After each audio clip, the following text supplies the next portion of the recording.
Y hasta ahora damos la bienvenida en el estudio de los desayunos de 24 horas en Quito al secretario de Planificación, José Augusto. Muy buenos días, gracias por acompañarnos.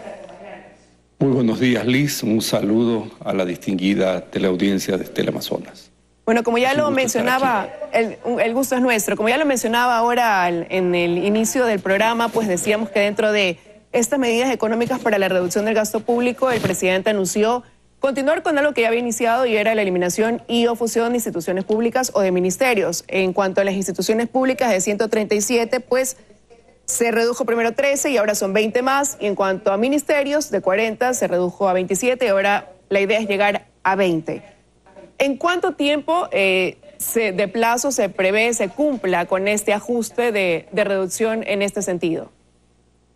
Buenos días, Liz. En efecto, el proceso de optimización de la función ejecutiva se basa en dos principios. El primero, ajustar la institucionalidad de acuerdo a los principios del gobierno. Y segundo, este ajuste se hará manteniendo los servicios, principalmente en educación y salud. El tiempo previsto es de aproximadamente 90 días. Iniciamos con un análisis de la normativa de las instituciones que son susceptibles a este proceso de optimización. Preparamos posteriormente un decreto ejecutivo para cada una de las instituciones. Luego se hace la elaboración de la matriz de competencia, el diseño institucional, luego reuniones con finanzas para asignar los recursos correspondientes y finalmente el estatuto. Paralelamente a eso se hace un proceso de optimización en cuanto a la estructura física, de tal manera que esperamos que hasta los 90 días que se tiene previsto ir culminando este proceso. Ahora, aquí cabe destacar una cosa: todas las fusiones y optimizaciones no son iguales. Hay procesos que son más complejos, que pueden tomar más días, por ejemplo, la fusión del SRI con aduanas. No es lo mismo que un proceso de fusión de instituciones ministeriales que pueden tomar otro tiempo. En todo caso, está previsto en 90 días. Ahora, usted acaba de decir, hay procesos que son complejos y dentro de estas fusiones no se puede caer en inconsistencias legales. Y lo digo porque hay funciones o prestaciones que están sujetas a la ley y también articuladas a una institucionalidad. ¿Cómo será en estos casos? Precisamente porque el país requiere de lo que se genere de este ahorro, dada la situación en la que estamos al momento. Por ejemplo, el análisis normativo tiene que ver con la legislación interna, mandatos constitucionales e incluso normas internacionales. Le pongo un ejemplo concreto. En el caso del Ministerio de Justicia, como garante de derechos humanos, tiene procesos muy especializados como el de reinserción y rehabilitación social, jóvenes infractores, adultos, que tendrán que establecer el anclaje institucional necesario de acuerdo a la normativa y también guardando los preceptos y mandatos internacionales establecidos en estándares para el efecto. De tal manera que este es el proceso de análisis que se está llevando a cabo. Ahora, si hoy el gobierno de Lenín Moreno puede cubrir las necesidades del país con 20 ministerios, porque eso es a lo que se va a llegar, ¿cómo entender que en el gobierno anterior se haya necesitado más bien de una ampliación de carteras de Estado a llegar al punto de tener 40, que es el doble, ¿no?, de la cantidad con la que hoy el país va a funcionar? Yo no quisiera referirme a lo que hicieron en el pasado. Yo quiero referirme a las acciones concretas y a las directrices que el presidente Moreno ha impartido para tener una institucionalidad justa de acuerdo a los requerimientos y sobre todo sin sacrificar la calidad de los servicios. La disposición del presidente Moreno ha sido muy clara respecto a que el proceso de optimización no puede afectar a los servicios de educación y salud principalmente. Así que esa es la línea que estamos siguiendo. Ahora, se ha dicho que con este proceso de fusión también de las instituciones se analizarán ajustes adicionales. ¿Cómo cuáles, por ejemplo? Bueno, adicional a lo que estamos haciendo con ministerios, estamos efectuando lo mismo con las empresas públicas. Un proceso en el cual las empresas públicas primero cumplan su rol, que sean eficientes, que brinden servicios con calidad, y eso se debe de hacer con el número apropiado. Se ha identificado inicialmente 3 grupos de empresas públicas, unas que deberán fusionarse, otras que tienen que optimizar y otras que necesariamente deberán de aparecer. Este es el proceso serio que estamos realizando con un solo norte, tener una función ejecutiva eficiente que garantice servicios y por otra parte la ejecución de la ley de fomento productivo que va a permitir la generación de empleo sostenible y de calidad por parte del sector privado. Porque hay un tema, Liz, el rol del Estado no es únicamente generar empleo, sino crear condiciones para que sea el sector privado que genere empleo sostenible y de calidad, y esa es la línea que estamos siguiendo.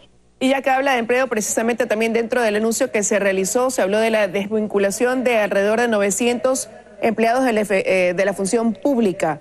¿Es una cantidad total del número de personas que dejarán sus cargos, sus puestos de trabajo, o es solo un número que se aplica a una primera fase? Los 900 personas, es una cantidad inicialmente identificada de personas que están articuladas a procesos de apoyo administrativos, financieros, legales, de comunicación y que tienen contratos ocasionales. En esto hay que destacar la sensibilidad del presidente Moreno, que ha manifestado que hay que tener el menor costo, por lo tanto, el menor costo laboral. Por lo tanto, se está viendo las personas que tienen contratos ocasionales o nombramientos provisionales. En esa categoría están identificadas las 900 personas inicialmente previstas. Ahora, cuando se contrató a esas personas, asumimos que es porque su servicio se requería para cumplir esa determinada función, porque había esa demanda de su capacidad laboral. Si bien es cierto, se quiere optimizar la función ejecutiva, se quiere mantener la institucionalidad, ¿qué se hará para, con la desvinculación de estas personas, ver que no se afecten los servicios que se brindan? La disposición ha sido clara. Por ejemplo, la garantía de los servicios de educación y salud se mantiene. Cada hospital nuevo que se está inaugurando requiere alrededor de 1.500 y 1.800 personas. Esas personas se están contratando para garantizar los servicios de salud y educación. Pero por otra parte, la ley de fomento productivo y otros incentivos crean nuevos espacios de trabajo y lo que estamos tratando es de migrar a espacios de trabajo del servicio público al servicio privado, precautelando a un bien que es sagrado, si cabe el término, el trabajo de las personas, pero por sobre ello hay un gobierno responsable que tiene que orientar los recursos hacia los que más necesitan. Pero ya se está dando esto de que paralelamente, tras la salida de estas personas, sea el sector privado el que ya pueda apuntalarse para abrir esas plazas de trabajo, de tal forma que aquellas personas que se desvinculan no se sumen a la tasa ni de desempleo o a lo mejor del empleo inadecuado. Ya las condiciones están dadas para que esto de aquí, como digo, pues marche a la par. Las condiciones se están dando, mientras tanto estamos procediendo a un ajuste responsable de la institucionalidad de la función ejecutiva, Liz. Ahora, con estas medidas como reducción de ministerios, a la mitad, desvinculación de esta cantidad de funcionarios que ya hemos mencionado, ¿qué porcentaje de ahorro es el que se prevé anualmente lograr para el país? Bueno, más que porcentaje hemos estimado, en el caso de la optimización de los ministerios, una cifra alrededor de los $60 millones luego de este proceso. En lo que respecta a las empresas públicas, aproximadamente 350 millones será el proceso de optimización una vez que se concluya con los mismos.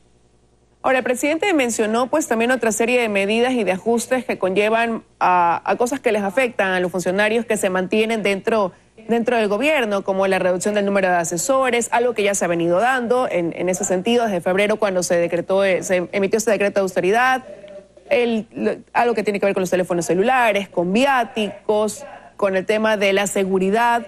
Todo esto de aquí ya se ha ido implementando, la ejecución se dio tras ese anuncio. Bueno, el presidente Moreno ha sido muy claro en decir que el ajuste comienza por casa. Y las medidas que usted viene mencionando son algunas acciones que se han venido ejecutando desde el inicio de la gestión. Por ejemplo, la desvinculación de asesores, que antes había entidades que tenían hasta 11 asesores, se ha normado a un número máximo de 4 asesores y eso ha implicado desvincular alrededor de 300 asesores. Y tiene que ver también con movilización, gastos administrativos, celulares y sobre todo un espíritu austero en la ejecución de las acciones de la función ejecutiva. Eso es algo que se viene dando y independientemente de las últimas disposiciones, puedo decir que es una cultura de trabajo la cual estamos poniendo en marcha. Y con este tipo de beneficios o prebendas con las que dejan de contar funcionarios del sector público, ¿cuánto se estima representa económicamente eso de ahí para el Estado? Bueno, son alrededor de 28 millones de dólares en este rubro específico. Las medidas en general, como lo ha manifestado el ministro Richard Martínez, se aspira a tener un ahorro aproximadamente de 1.000 millones de dólares que permitirán darle sostenibilidad al programa económico del gobierno. Y eso quiere decir, hemos hablado de 90 días de implementación, quiere decir que cerraremos este 2018 prácticamente con todos estos ajustes y que ya estos réditos o ese beneficio de ahorro lo comenzaremos a sentir a partir del 2019.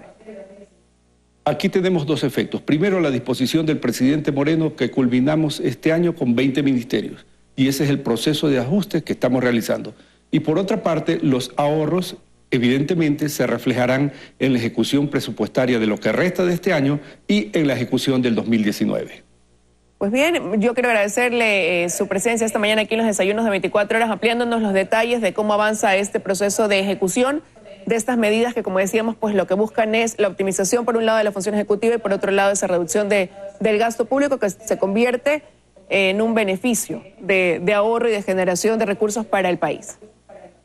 Muchas gracias, Liz, a usted por la oportunidad y quedo a la orden. Gracias. Muchísimas gracias a usted.